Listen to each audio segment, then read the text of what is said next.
Okay. Dr. Helga Mishnah. On Daf Kuf Yudal Amid Beis. Hamakir Kalem was for V'yadacher. Someone recognized that his kalem was in someone else's hands. Or his svarim. We see someone's wearing his clothing, someone's using his svarim. V'yotzaloi shem gneva beer. And in addition to that component, there's another component, is that there was already a rumor in the city that he had stuff stolen from him. So there's there's good independent support for an argument that these things are his and that they were stolen from him. And although the lakach might not be a crook, he might have bought it from somebody who bought it from the Ganav, or maybe from the Ganav himself. So therefore, Yishava loy lakach kamenosan, the owner gets to go back and retrieve his items. But it's not fair that the lakach should lose money. So therefore, the lakach swears how much he paid for these items, v'yitoil, and he'll get that money, and the owner gets his svarim back and his kalim back. He'll have to pay off the lekech for what the lekech paid for.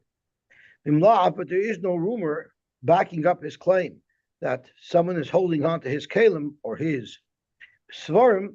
Lav kol haimenu, he can't just out of his head decide to say that someone's holding his items that were stolen from him. Maybe he sold them fair and square, and now he regrets it.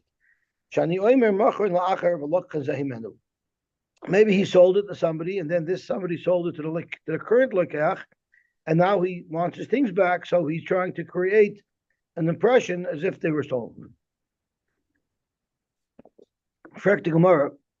So you're telling me he's not believed himself to say these are my items, but if there's a rumor of a theft that he suffered, then that gives him the legs to demand his items back. Why would that help? The might have it. Maybe he did sell them fair and square. They were not stolen. But he now regrets that he sold them. So he creates a whole echo chamber for himself that there was a theft by him, which would then back his claim. The whole thing can be fabricated. People came into his house. And he screamed in the middle of the night. He called the police, and he sort of looked. There was an actual neighbor there. It looked like there was an actual break-in. In fact, that doesn't mean anything. That just means he's a more elaborate schemer, and he created a more realistic suspicion of a gneva. For sure, you could say that he now found a way to create a backstory to his claim that will support him. Rav Kahana Messiah Mishmei Rav is kagoy choice of machteres chatura b'soich beisai. There was a machteres chatura. There was like those Lubavitcher tunnels dug into his house. When the adam shalom b'soich beisai yotzu, people who were in his house left through those tunnels. There were buckets or tubs of Caleb on their shoulders. And the Velt is saying, everybody's saying, Nignavu Caleb shall play. Frank the Gemara, how could you be sure what were in those buckets? V'dilma Caleb havu or Sfarim lo havu. The rumor is that people are saying that Sfarim were there as well. But no one saw exactly what Sfarim are in those boxes. The Lechas do Mazutri, you could on rivalry. Maybe there were small Sfarim and he's asking for a big Sfarim. The Karmri Sefer Ploidni. No people identified. Sefer Shmuel was stolen from this guy's house. There's a Shakir Zayah stolen from this guy's house. Maybe there were old worn Sfarim that were stolen. And now he's saying that he fresh Svarim stolen. This fellow who he's claiming has his Svarim has fresh Svarim. Amarav could go into Amru. You know what people were saying? Halolu Caleb shall ploini, halolu Svarim shall ploini. People are saying those Caleb that Yener now has, those are really ploini's Caleb, and we know that they were stolen from him. So that's a lot of detailed support. So that's a huge but that's installed into the Mishnah. Hamakar Caleb was far b'yaracher only works if there's like Adam and people knowing clearly that these specific svarim were stolen from the nigna, from the claimant. Did Rav say such a thing that in the case of machteres, the ganim still has a liability towards the nignav? We know the klal of kamle b'derabimene. If in the course of carrying out a moment's liability, a person was mechuyev misa, he will not have to pay. And a ba b'machteres is a mechuyev misa. V'amarav ba b'machteres. If someone breaks into someone's house, but not al kalim, and he stole kalim v'yatza, and he left, potter, the ganav is potter to pay. He has zero liability. My timer, why does he have zero liability? Because b'demei kananu, with his own blood, since at the time that he stole it, the owner of the house could have killed him, had every right to kill him. That status of someone who's could be killed will pater him from the monetary chiyuv of paying back what he stole. Zok Gemara, that would be true. Hanamili de kananu, the baba machteres, the meikar mashanach shlachtola. That's only if he broke in through a machteres. If he broke into the house through a machteres while he's digging in and while he's breaking into the house, he's determined to make this kneva. And there, Rashi tells us in Chumash that if the homeowner is going to stand up to him, he's fully prepared and willing to kill that homeowner. So he has a status of a roidiv at that moment. Therefore, the homeowner is going to kill him. Avalhani, that's not what happened over here. They were in the house. They were not baba machteres. They left the machteres. Even the since the way they entered was not in such a way that would be mechayev them. With misa, loy amarav. I'm sorry, loy, period. There would not be this halacha baba machteres. In other words, there's no chiv misa for this type of baba machteres, and therefore the ganav is fully mechuyev to pay. And now he sold these svarim to a third party. The original owner can go claim it back from the third party. Amarava, loy shanu ela balabayis also limko kelim. A typical person doesn't sell his items that are for personal use. Nobody sells their clothing. It's not typical. Nobody sells their pots and pans in their house, right? Nobody sells their svarim. It's not normal to do. That's where you say. So therefore, it's not. You wouldn't say that he sold. When do you say that he has to prove that it was stolen, or he needs a lot of indicators that it was stolen? Is if it's someone who there's a very plausible argument that he actually sold them himself. So we need to verify that they were in fact stolen. But somebody who doesn't sell his personal items. So therefore, the suggestion that it was purchased fair and square is highly, highly unlikely. He doesn't have to find these agents that said that they were b'machteres and they came out and they saw these exact svarim. He doesn't need all that. Since it wasn't the norm for him to sell his svarim, that in and of itself supports that it was likely stolen. The fact of the but even somebody who normally does not sell his svarim and doesn't sell his kalim, maybe he came into hard times and he happened to have wanted to sell. We're not saying he doesn't need any rumor, any supporting indicators at all. There has to be a supporting indicator that there was a rumor that there was a gneva. That's enough to argue that someone who normally does not sell kalim actually didn't do it in this case either. He was a victim of a gneva. The person who currently holds it must have bought it from the ganav, and therefore we allow the owner to buy it. Itmar frektigmar. Ganav u'machar, the achga chukra ganav. So a ganav steals, and then he sells it. And after he stole it, we discovered that this was stolen good, and we know who stole it. So now there's an option for recourse over here. So Rav Mishmeid Rav Chia Amar Hadina Marisha. Who does the owner, the loser, the nignav, who does he approach? Does he approach the ganav because the ganav stole it from him? Or right now his product is sitting by the third party, let him go to the third party directly and collect. Zok Rashi, Dinoi Shel Balabayis Utviyosai, who is he going to deal with? Alaganavi. Ve'eino lekeach baldinoi. The lekeach doesn't have to engage the owner of the svarim. And if the owner wants to demand from the lekeach his svarim back, yitain damim, he's going to have to pay. The avagav shukar ganav, even though we know the ganav is, and therefore, why you're coming to me, the innocent victim lekeach, go collect from the ganav.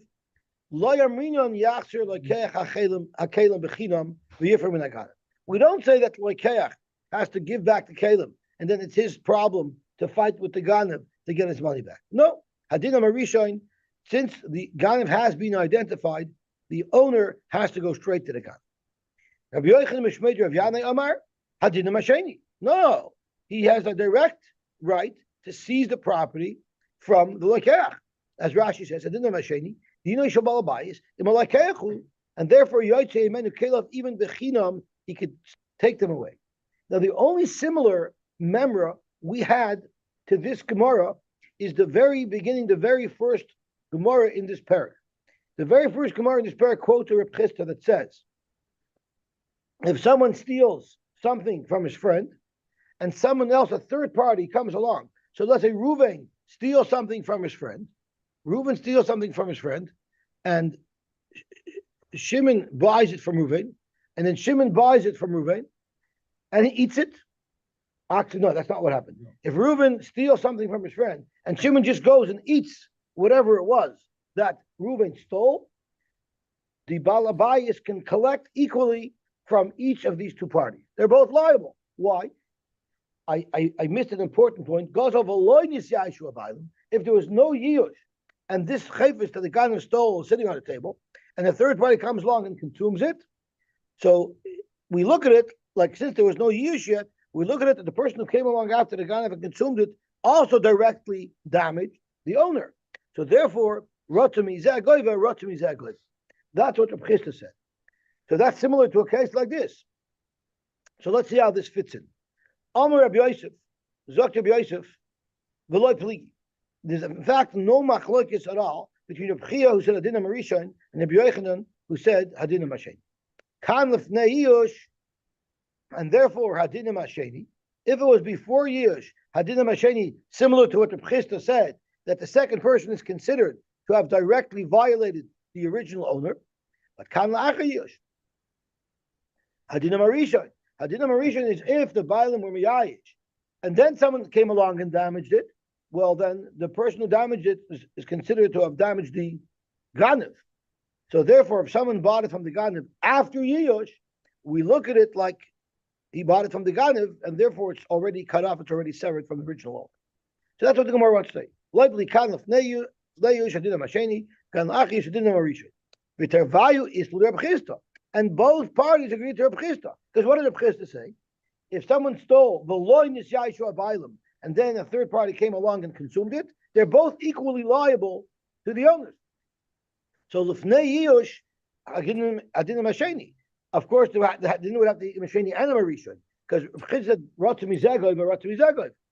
And if it's La'achar Yush, Reb Chisda also agrees that the Bailam could only go and engage the Ganav, he cannot engage the person who damaged it, because the person who damaged it is considered to have damaged the Ganav, because it was already after Yush. Amalei Abaye, V'loi Pligi, are you going to tell me that there is no machlokes?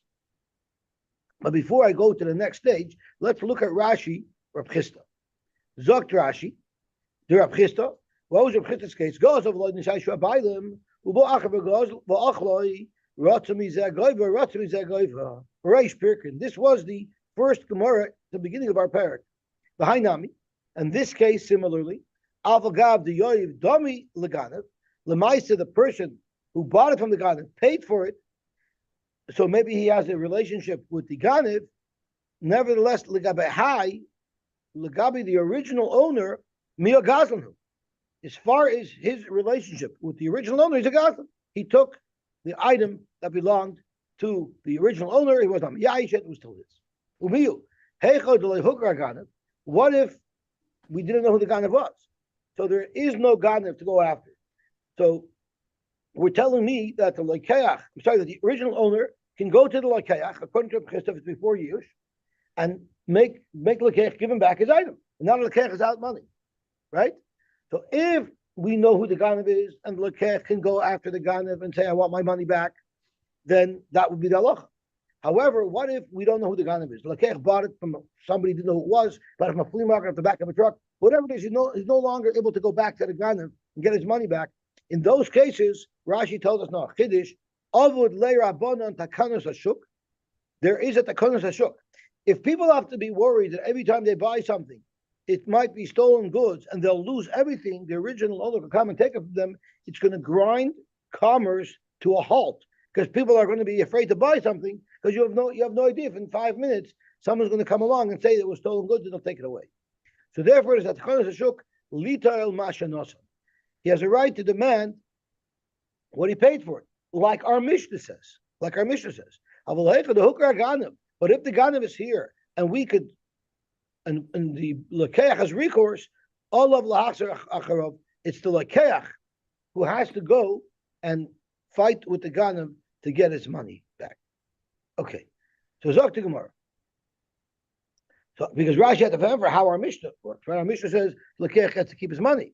So how could we have over here a shita that says that the owner can just grab it back? The teretz is, if it's Hukar Ganav, then he can just grab it back. If it's Legar Ganav, then he has to pay off Lakeach, so Lakeach shouldn't be out the funds. So to Gemara, V'loi Pligi, Amalei Abaye. Abaye did not like Rabbi Yosef's shot, and he said, V'loi Pligi, are you actually telling me that Rabbi Yochanan does not argue with Rav? Hamatnas Kahuna. Kalifna Yishtam. When there's a question of giving Matnas Kahuna to the Kohen, that's always called Lifnei Yush. The Kohanim are never miyayish, ever, from their entitlements. Zok Rashi, the Kohen loy miyayish minayu. Kohanim and wrestlers are very, very hopeful. They never miyayish, right? The wrestlers sing Ein Kan Yush, right? That's what they sing. So Kohanim are not miyayish either, at least not from the Matnas Kahuna. That's why if you're ever going to find in the Veda, if it's a nana nachyam that's on the floor, don't pick it up because you'll never be able to keep it because the bayim will never be miyayish because he's a wrestler. Pick up something that belongs to somebody else. So Dr. Gemara, we know Matnas Kuna has a din of lefnei yush. So based on that, if it's lefnei yush, what we're saying now is everybody agrees to a pchista, and the original owner can go demand it back from the person who currently has it.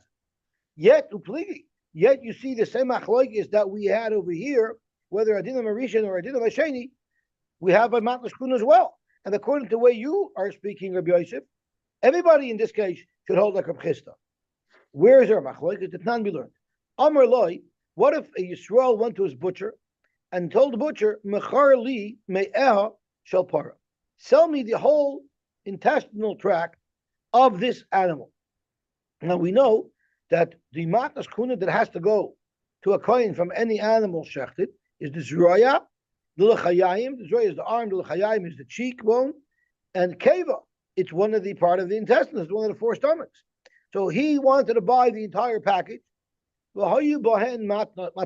there was a keva in there, which really belongs to the kohen. The lach is the buyer, since he bought the whole package deal, he must give the matnas kuna to the kohen. And he doesn't have a right to say, listen, I paid $100 for the intestines, but part of it I have to give to the kohen, so I'm taking off $10. You don't have a right to do that. However, what if he went to the butcher and said, give me 10 pounds of intestines? There, the lokeach still has to give it to the kohen. It's still kevod. But in this case, he can go back to the seller and demand a discount, because in that, when I'm buying the whole thing, it's assumed that I'm buying the whole thing with the matnas kuna, and of course I'll have to give matnas kuna. But if I'm buying by the pound, I expect that I'm getting pure, usable product. So therefore, since you threw the keva in, which is partially unusable product, that I'm not mechuyev to absorb, so I can go back to collecting. So now let's have a look at this. V'yomer Rav, and Rav commented on this. This loy shanu, this halacha that we said, Dr. Rashi, lokach heimenu b'mishkal. We said if lokach b'mishkal noistan l'koyin, that still the lakeich has to give it to the kohen. It's still incumbent on the lakeich to give it to the kohen. It's just that the lakeich can go back and ask for money, but he's allowed to give it to the kohen. The mashma the lakeich al korchach noistan l'koyin. It's mashma that the lakeich has to give it to the kohen. Who yitpa damim min hamoicher, and now he can turn around and deal with the moicher. So this halach is elish shaka lat. That's only if the lakeich himself took the meat. There was a self-serve butcher shop, and he physically took the meat. So he's the one who technically stole it from the kohen. What if the tabach was the one who packaged the meat and set it all up for him? Then hadin in the What does hadin in the matabach mean? The Rashi dina shal kohen the urel tabachu, meaning the lakeich doesn't even have to give the keva to the kohen. He gets to keep it. The kohen has a taina, he's entitled to it. He doesn't come after the buyer, he has to go after the butcher. Rav l'taimei, Rav is sticking to his guns. The Amar Hadinim Arishai. That's what our Rav says. Hadin im harishon. Who does the who does the um who does the owner go after? He goes after the ganav. The tabach kiganav rishon. In this particular case, the butcher would be considered the ganav rishon, and the customer would be the sheni. So in this case, the tabach kiganav rishon, v'lakeach habasheni.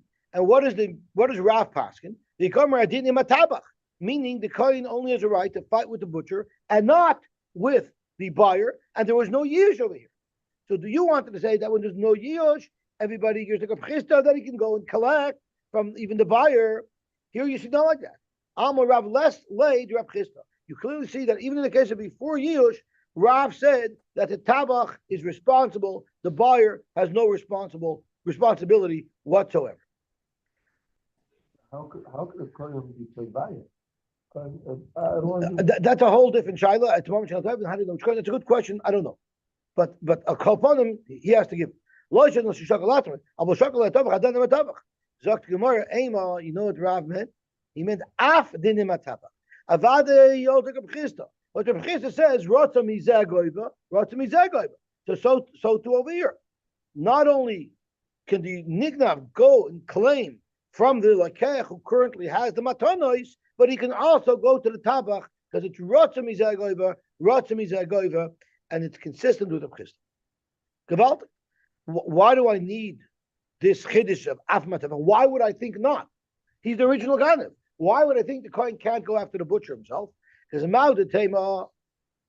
you might have said, "Ein matanis kuna nigzalois latidabach." Ma'udetema matas kuna ein nigzalois. They cannot get stolen, and therefore, wherever they are, they belong to the kohen. Why shouldn't they be able to be stolen? Zokt Rashi, there's a special reason why you would say it's impossible to steal matas kuna. Zokt Rashi, the alima kniya did too. They have a special kinyan in it that's stronger than any kinyan that anybody else has in anything. Why? Their rights to this comes directly from the Rebbeinu Shalom. And therefore, we say it's not stealable, even after use. Wherever they are, they belong to the kohen.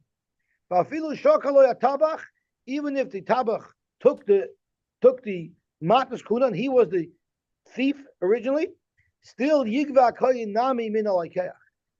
Maybe the kohen still should only collect. Maybe he should only collect from the lakeach, because the theft that the tabach did maybe is not a theft at all, because it has zero impact. Because we say no matter where they are, they always belong to the kohen. Kamash malon that no, the tabach is also considered a thief, and he's also someone who the kohen can claim against. Okay, so let's go back to Abaye, because Abaye did not like this shot, right? Abaye argues in Abaye, and Abaye says that there is a machlokes that Rav argues on a chista. So the question is, will Abaye, Amar pligi be my pligi, what is the machlokes about? So come over to Rav chista. The machlokes would be that Rav would disagree with Rav chista. The reason why Rav holds that you only go after the taba and not after the original owner and not after the buyer is he disagrees with the chista, and he holds that the ganev, the nignav's din is with the ganev, with the person who took a direct mim, not with the secondary person. Okay, that's one shot in the Gemara. Rab Zvid wanted to say, going back to the original case, Hechad lo yayish bailim, in the case where there's no yish bailim, the chula alma is to the Rab Chista. So he wants that everybody else to Rab Chista, that rotzim izagaiva, and therefore v'adinim hashem. But for Hacha, why is it that in our case over here we have a shita who holds that adin im harishon? So to Gemara, it's going shenisyayishu habaylim biyad lekeach. If there was years the ganav stole it, and then the baylim were yayish, and then the ganav gave it to the lekeach, everybody agrees. Chista agrees that adin im harishon not a masheni, because when the lekeach bought it from the ganav, he buying it from the ganav because it was after years. Therefore, the owner's claim is only with the ganav. But here, what happened was, yes, the baylim were miyayish, but the baylim were only miyayish after the lekeach had already purchased it. So Rab Zvid Omer going to nisayishu baylim biyad lekeach. So first Lekech bought it from the Ganav before Yush, and then the Baalim were Miyayish. While the item was still in the possession of the Ganav, the Baalim were not Miyayish. And the Machlokes is, will that create a kinyan? We know Yish and Shini Rishos creates a kinyan, but is it dafk in that order or is it in any order? Well, pligi, Mars over Yish v'yachach Shini Rishos kani, and that's why Hadinim Arishai, which was the sheet of Rav, and Rabbi Yochanan holds Shini Rishos v'achach Yish loy kani, and therefore Hadinim Hasheni, which means with both, which is like Reb Chist. Umar Sover lo yishno. Let's see Rashi. Rabbi Zid Amar, Hechad lo yayish ba'alim d'chulam islo Reb Chista, Hadinim Hasheni, according to Nishaishu, lo yishno, the kani legamri rafilu b'dalmi loy mahadr lo. He doesn't have to pay him back at all. So if the question is, if there was Yush and Shin Rishos, but out of order, does that make the second person, the Lekach, completely cut off from the Bailam? If you hold it's not Koina, then it's the same thing as Reb Chista's case, and the Bailam can collect from the Ganev, and the Bailam can collect from the Lekach. But if you hold that it's considered a Kinyan, then the Bailam can only collect from the Ganev, but not from the Lekach. Gewaltig. Rav Papa has a different explanation of the earlier discussion, the Machlokes Rav and Rabbi Yochanan. And Rav Papa wants to say, La'olam b'lefnei Yush, please. We're speaking that it's before Yush. So we're sticking to the same shita that Reb Zid said. This lefnei Yush, and Reb Chista's halach is relevant here. V'tavayu is l'hu Reb Chista. And everybody agrees to Reb Chista that technically the owner should be able to collect both from the Ganev as well as from the Lekech, both from the Rishon as well as the Sheni. But the Machlokes here is a very interesting one. Uvegalima the Geneva kula amal pligi the hadla lemora miyad bechina. Everybody holds whatever the stolen object is that the purchaser has, he has to give it back, no questions asked, with no recourse, not even for tashlum. The Lekech cannot say, I'm not going to give you back your baguette until you pay me at least what I paid for it. No. It's Ratzim Izagoiva, Uchadab Chista. So what did Rav mean when Rav said Adinim Arishon? Because Adinim Arishon seems to mean that the owner cannot have recourse. He can't go to the buyer. He can only deal with the Ganav. That's not what Rav meant. When Rav said Vadinim Arishon, the Amar Rav, Loi B'dina Balabayis Kamar. We're not saying that the loser, the original Nignav, is his din with the Rishon or his din with the Sheni. No, we're talking about Lekech. Who does the Lekech have? Who does he go back to? His item just got seized because the original Baalim took it away because of Reb Chista's pshat, because of Reb Chista's psak. So now you have a Lekech that's out his money and it's out the goods that he purchased. So who can the Lekech go back to? Who does he have recourse with? And that's where Rav said Adinim Arishon. You know the Lekech goes back to claim from the Ganev. He can't go to claim money from the Balabayis. He has to give back the item, and he doesn't get any compensation at all. But if he wants compensation, where he has to go, the address that he has to knock on is the house of the person who sold it to him. So Zok Gemara Papa Amar Beglima, as far as the actual stolen object, the Chulam Pligi, the Hadur Lamarei, and the owner does not have to pay for it. Is there a Takanas Hashuk? So Rab Mishmei Rab Chia Amar Adinim Arishon, meaning the Lekech could only go back to the Ganev. Dina the Lekech, the Lishkol Zuzi Miganev. His only option is to go back to the Ganev. Good luck, but that's his only option. There's no takana to give purchasers confidence to buy things. And in fact, when they buy something, they might lose all their money if it turns out to be stolen goods, and it's their problem to go fight with the Ganev. But Rabbi Yochanan Mishum Rabbi Yanai said Adinim Hasheni, meaning Dina de Lekech, the Lishkol mi Balabayis. The Lekech does have a right to say, okay, you're going to take back your item that was proven to be stolen, but at least compensate me for the money that I laid out, because otherwise people won't want to buy things anymore. But also boy takanas hashuk. So the machlokes is Rav holds there's no takanas hashuk, and therefore Adinim Arishon, the purchaser could only go and claim from the Ganev, and Rabbi Yochanan notes also takanas hashuk, and therefore even though Meikar didn't, I have no rights to hold back the chayfetz, because Reb Chesa says that I have to pay it right back to the original owner, but al takanas hashuk, the original owner does have to pay me off. Zok Rashi the Kanas Hashuk, Al Shekanoi Loikeach B'Shuk B'Ferhesya. The Loikeach went to a regular store in the Shuk. He didn't do anything weird. He didn't go to the dark alley and buy it off the back of a truck. He bought it from a normal vendor. How is he supposed to know that it was stolen? Therefore, Asuloi Takana, she is Shalmoi Balabais Moisa. So we're soon going to see, if you know you're buying stolen goods, you're not entitled to Takanas Hashuk. The Takanas Hashuk is when you bought something through normal commercial channels, and there was no way for you to know that it was in fact stolen goods. Even though we hold the Reb Chisda, that the original owner can go and seize the product away from the buyer. And the Kayak can tell the owner, what do I have to you? I didn't steal from you. Go to the gun. Nevertheless, he cannot say that the buyer can seize it back. That's Reb Chisda Shita. But Miu, after he gives back the Gneva, he does have a right to demand payment of at least what he paid for it from the Balabais. The culture faked Rashi, what's the difference? What's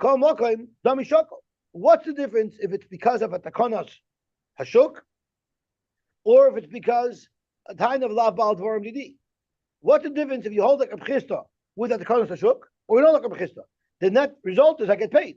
Mali Mishum Takana, Mali Mishum Tainus Lav Baal Dvarim Didiat. Zokt Rashi makes a very big difference. Nafkamina, Hecha de Gazel Ubach of Achal Beloidam. In your Chisda's original case, where there was not a sale involved, the Ganav stole something, and then a third party came along without buying, without permission, and consumed it. There's no Takanas Hashuk there, because the second guy wasn't the Lakeach. He just came and consumed it. The Damrina could have Chisda, and therefore, the owner can claim his money either from the Ganav or from the guy who ate it. But if the second person who ate it bought it first, then he has protection of the Takanas Hashuk, and we will ask the Bailam pay the buyer for at least what he lost. Gabaltik.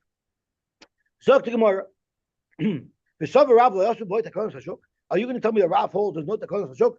A guy buys something in good faith, and now he's going to suffer? Or Rapuna Talmidi the Rav Haba. Rapuna was a Talmud of Rav, so the assumption is anything Rapuna Paskins will follow Rav's halacha. The Chanan Bisha is a shortened term for Chanan, who is a son of a Bisha.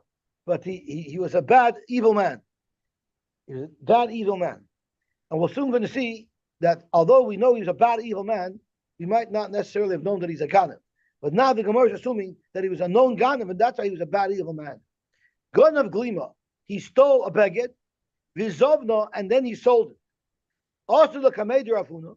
So the owner went to Ravuna, Amalei Lahu Gavra.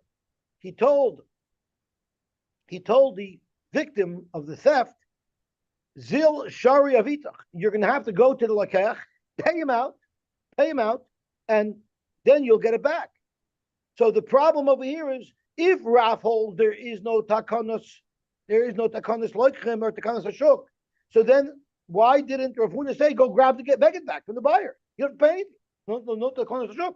Yet you see over here, Rav Huna is paskening that there is a Takanas Hashuk, and you have to pay off the Lakeach.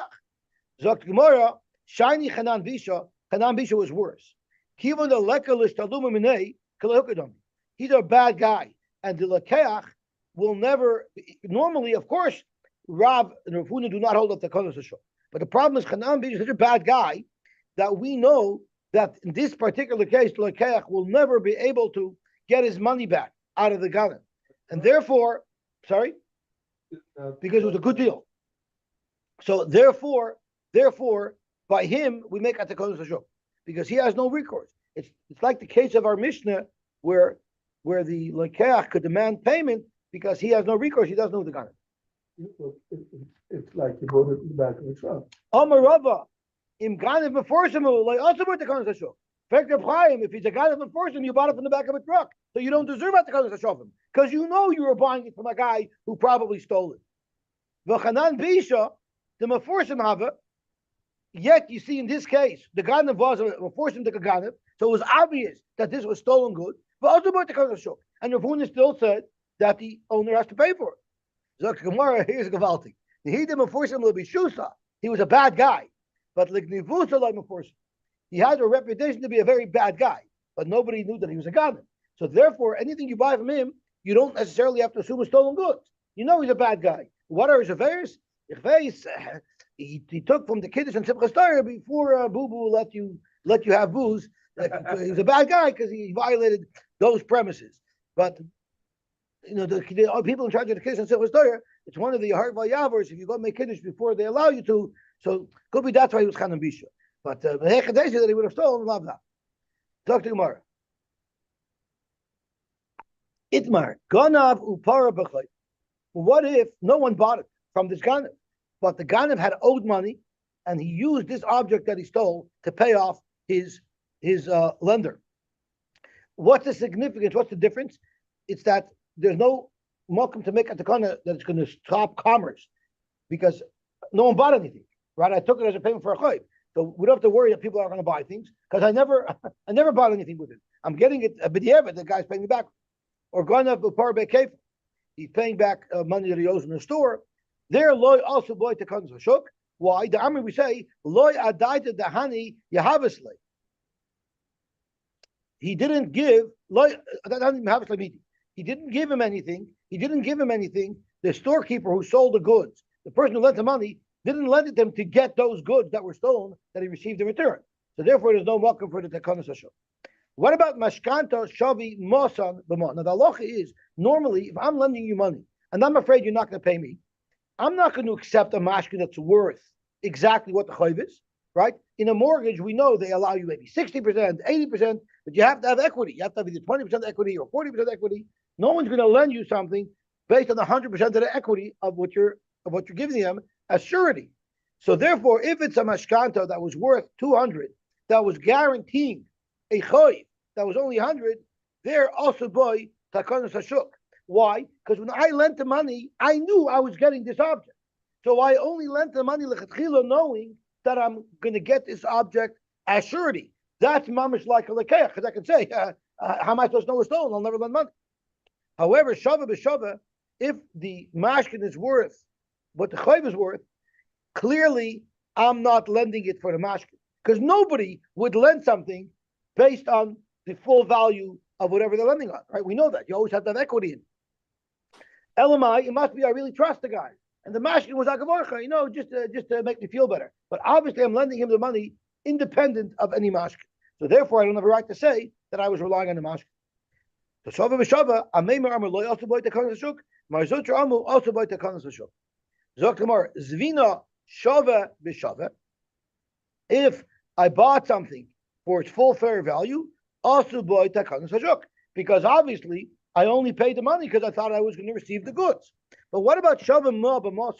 What if I pay the guy double what the item was valued at? I paid the guy double what the item was valued at. Shouldn't that be an indication that I'm not really buying the item for him? I want to give him a gift, so I'm overpaying for an item to make him feel good. So Viter, I shouldn't be entitled to the tekanas hashuk. Rav Sheshes Amar lo also boy tekanas hashuk, and Rav Amar also boy tekanas hashuk. The Hilchos Bekulu also boy tekanas hashuk. In all these cases, there is tekanas hashuk. Levar mi ganav upar b'chayvoy or ganav upar b'keva. That's the only place where there's no tekanas hashuk. And of course, when the guys have a vustaganev, the guys have a vustaganev, and you know you're buying stolen items, there also everybody agrees there's no tekanas hashuk.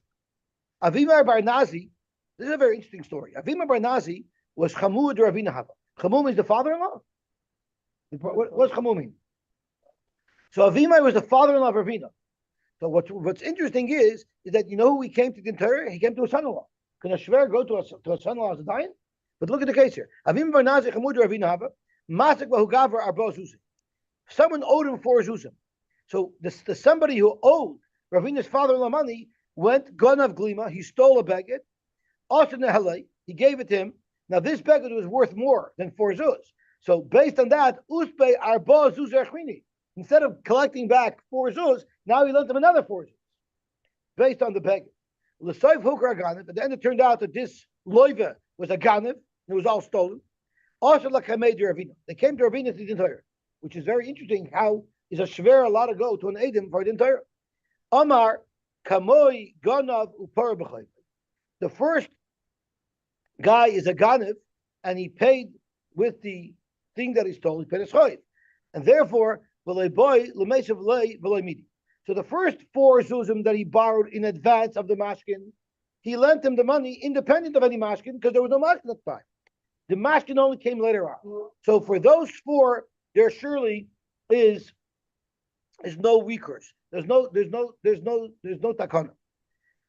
But Hanach Arba Zuzi Achrini, but the second Arba Zuzi, which I only lent him after he brought me this valuable mashkin, there, that's like I'm buying something.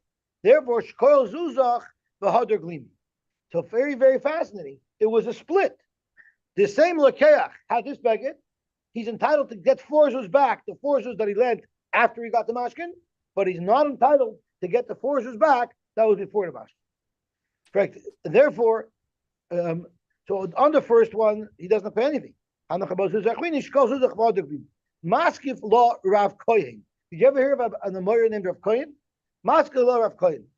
Rav Kohen heard that we're talking about Matnas Kuna, so he quickly got attracted to the sugya, right? The Dilma, Glima, Bahani Zuzi, Kamoi, Yovinahele. Maybe the beged that the Ganev gave to the Shver, to Avimai, was to pay back for the Chayiv. The Dilma, Glima, Bahani Zuzi, Kamoi, Yovinahele. Maybe the beged was to pay back completely the 4 zuz, nothing to do with the second Chayiv, and therefore it's going to be par b'chayboy, and it'll be potter. And now the next 4 zuz was a completely different thing. So the first thing was gonna be par b'chayboy or gonna be par b'kayboy, and there we know there's no takan shavim. Therefore, Avimai doesn't have a right to make the nignav pay him, right? He's not entitled to takan right? Oh, I'm sorry, it's Kanshuk. And V'arba Zuz Basroi, and maybe the second set of 4 Zuz, Himunehemne. Kehechi, the Hemne Meikara. Just like he believed in the first time without a mashkin.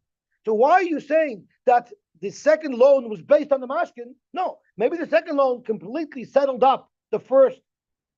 Maybe the beggar that the Ganav stole and he gave to Avimai completely settled up the first loan, and this is a whole new loan without a mashkin. And therefore, he's not entitled to anything. Okay, so that was the question that Rav Kohen asked. So you see what happened. Ravina paskined in favor of a shver, that a shver at least should be able to demand from the lekeich 4 zuzim, from the owner of 4 zuzim. And Rav Kohen is saying mechadesa. Maybe your shver shouldn't be entitled to anything. Dr. Gemara, there was a controversy. Ravina tazoika paskin, and Rav Kohen tazoika. So igaldo milsa, there was a tumult about it. Mata lekamed Rabavo. This shiloh turned up in front of Rabavo. Amar, he said hilchazak Rav Kohen. The halach is like a kohen. And in fact, the shver of Ravina, Avimai Barnazi, does not have a right to demand not even 1 penny from the original owner. Narsha was the name of a Ganev. Actually, to Machlokes, Rashi and Tosfos, if Narsha was a person, or if it was a person from the place of Narsha, Ganev Safar, he stole the Sefer, Zavna lepapuna. And there's a question over here as well. Is Papuna the name of a person, or is Papuna a place that this person was from? And he stole something and he sold it to Papuna, but Tamnon Zuzi for 80 zuz. Ozl Papuna, Zavni lebar mechuza. So here, even Rashi agrees, this is a bar mechuza, meaning this is a fisher. Mechuza wasn't his name, it was a person who lived in Mechuza, Beimei V'Eshem Zuzi. So the original person bought it from the Ghana for 80, and he sold it at a profit for 40, a profit of 40 for 120. Papuna, everyone should know, Papuna is the district in which the Prime Minister Trudeau is the MP of that district. So you could see it's a crooked type of situation over here. Every time we're dealing with crooked things, it's always gnaivis and shtiklach. It's always Papuna. I don't think it's a coincidence. Anyway, just saying. I'm saying it's funny how the Gemara is so political. Anyway, so what happened was Zav the Bar B'Chazah V'Meya V'Eshem Zuzei. L'Seifuk Argana. And then the whole story blew up. We knew that everything was stolen. So now the question is, who can go and make the claim? Okay, so what happened? Amr Abaya, Lezel Mari de Safra, let the original owner go, and he can go to the person who has his stuff, which is the person from Mechuza. But Yoiv Lei, Labar Mechuza, Tamnan Zuzi, let him pay him 80 zuz. Even though he paid 120, he only has to pay him off 80. v'shakol svari, and then he can get his svarim back. But also bar mechuzah, and the bar mechuzah who is now out what his profit was. I'm sorry, now out the 40 that he paid extra than the 80. V'shakol arbon mipavuna. He can go back to Papuna and say, I want the 40 back, which is a 40 that the Papuna made on it. So that's what he paskined. Maskav lo Rava, I don't understand. Hasha lekeach me. So what we're saying, what is the lumdus of this? The lumdus of it is, why does he get to go back to the bar mechuzah and take it and grab it away? He grabs it away and he doesn't have to pay him 120. How much is he paying him? He's only paying him 80, which means there's no takanas hashuk.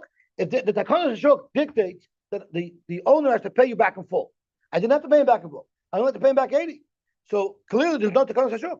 But if you think about it, this lekech for sure should be protected. Madich, if I buy from a Ganav, you protect me, and there you might want to argue, maybe I should have known. If I bought it from a third party, one removed from the Ganav, I should surely be protected. So why am I not entitled to, why isn't the Bar Mechuzah entitled to the full 120, which is the purchase price that he paid? So Maskav Rabba, Hashto lekech mi Ganav, also boy takanos hashuk. Lekech mi boy. Surely you should have protected the Bar Mechuzah. He mamish bought it in a regular store off a shelf. What could you ask of him? Allah Rava, I disagree with this psak. This is what I pass. Leizul Marei de Safra v'yoiv le'lebar mechuzah may investments. He has to pay 120, the full purchase price, because the loikech sheni, the bar mechuzah, is perfectly and fully protected. The shakal safra, and he can take the svarim, and then the owner has to go back. Leizul Marei de Safra v'lishkol arboin mipivuna. He gets 40 from the pivuna who made $40 on the deal.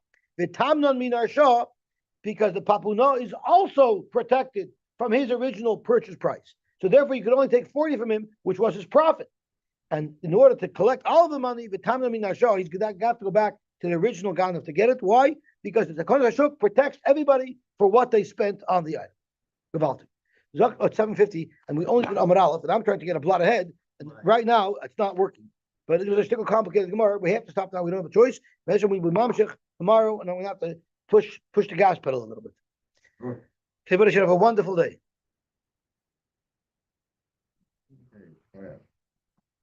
Rabbi Levi, have a wonderful day. Even though we don't hear you every day, but just seeing you here gives us a good feeling.